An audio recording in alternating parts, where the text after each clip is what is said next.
Nakaligtas sa mag-iina sa pamamaril ng kanilang padre de pamilya sa Talisay City, Cebu nang biglang atakin sa puso ang gunman. Nasa frontline ng balitang yan si John Aroa. Tama ng bala sa ilong at dibdib ang tinamo ng dalawang magkapatid, habang ang ina nila may daplis naman sa balikat.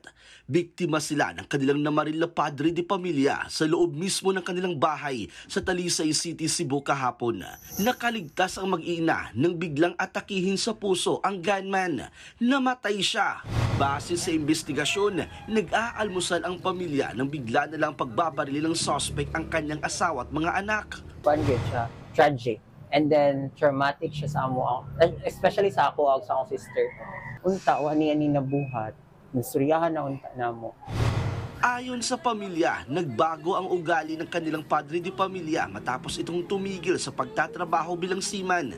Lalo na raw na magka-stage 4 kidney cancer ang kanilang ina. Dumagdag din na kailangan na nilang ibenta ang kanilang ari-arian para may pandagdag pera. Sa ngayon, isasailalim ang bangkay ng suspect sa autopsy para malaman ang sanhi ng kanyang pagkamatay. Nagbabalita mula sa frontline, John Aroa, News 5. Mga kapatid, Julius Babaw po. Iba na ang may alam at may pakialam sa panahon ngayon.